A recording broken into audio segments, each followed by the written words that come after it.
président Macky Sall a rendu un dernier hommage à son fidèle et loyal compagnon politique Ousmane Tanor Dieng, rappelé à Dieu le lundi 15 juillet en France. Le président du HCCT était, selon Macky Sall, qui n'a pas tari d'éloges à son endroit, un serviteur infatigable de l'État qui ignorait congés et jours de repos. Ce jour est triste.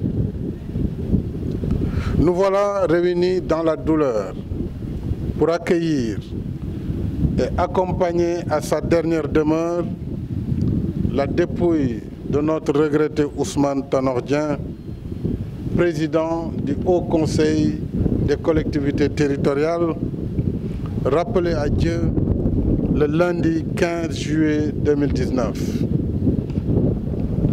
Ce jour est bien triste parce que notre pays vient de perdre un de ses plus illustres fils, un serviteur infatigable de l'État qui ignorait congés et jours de repos, un homme politique de première classe, auréolé de vertus cardinales.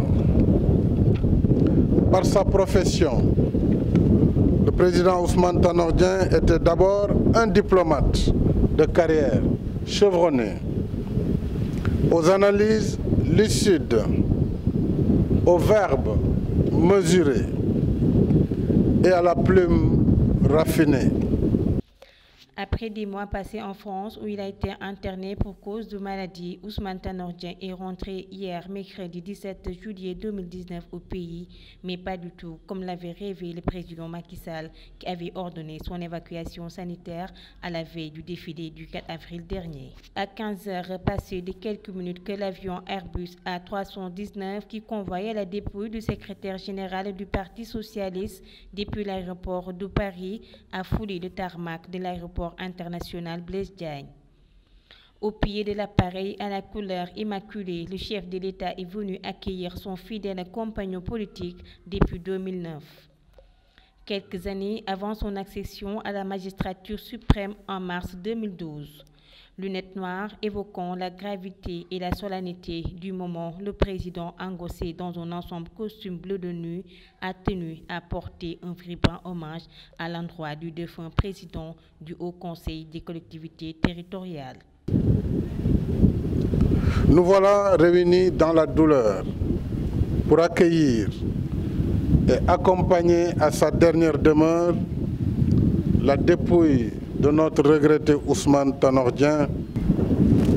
Du début à la fin, sa carrière administrative résonne aujourd'hui comme une formidable leçon de déontologie post-mortem pour tout agent public soucieux du bien commun. Poursuivant son oraison funèbre, le président Sall, qui n'a pas tari d'éloges sur Ousmane Tanor Dieng, a loué la grande valeur politique de l'homme. J'allais dire depuis 2009, point de départ de notre compagnonnage. Ousmane Tanor Dieng s'est illustré au sein de la grande coalition Benno Bokk Yakaar en partenaire ouvert, fiable et honnête.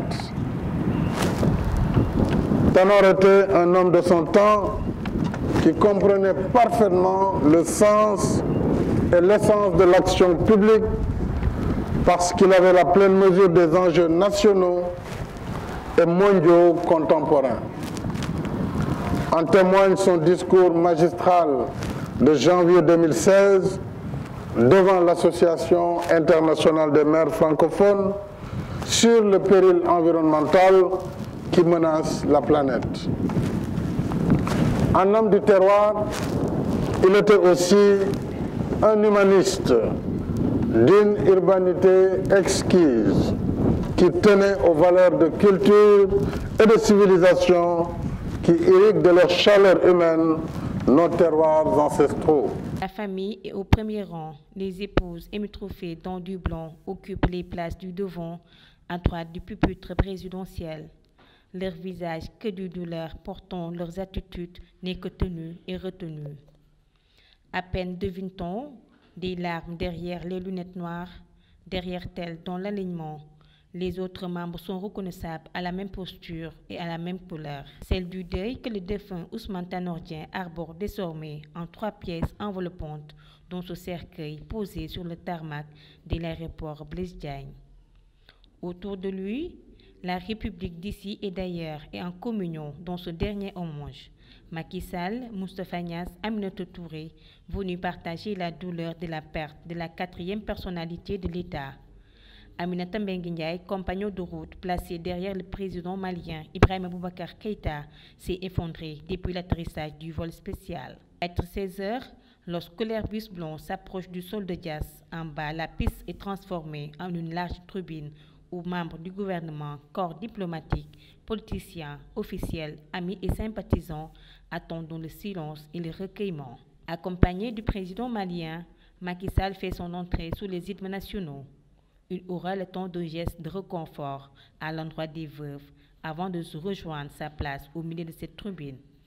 Face à lui, 2 socles blancs attendent de soutenir le cercueil d'Ousmane Tanor Dieng, le fardeau funèbre recouvert des couleurs nationales. Image de cette cérémonie d'hommage national dédiée au défunt président du Haut Conseil des collectivités territoriales décédé en France lundi dernier, parti se faire soigner depuis quelques mois.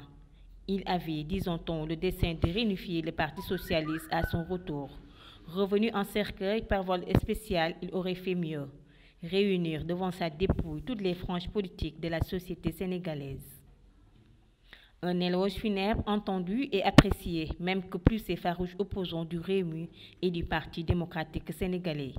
Dans son sommeil, le secrétaire général du Parti socialiste aurait réussi à faire les dissensions politiques quand Macky Sall, à la fin de son discours, lui décerne à titre posthume la médaille de l'Ordre national du Lion. Il devient plus difficile de retenir les émotions. Aminata Tall, ancienne du CSE, ne cache plus ses larmes. Il faut à la fin de la cérémonie l'aide de son garde du corps pour ne pas effondrer physiquement. Les larmes coulent plus librement à côté de la famille. Le chagrin est amplifié par les notes de l'hymne aux morts. Dernière étape avant le départ du corbillard pour Nguyen, là où tout a commencé pour Ousmane Tanor Dieng.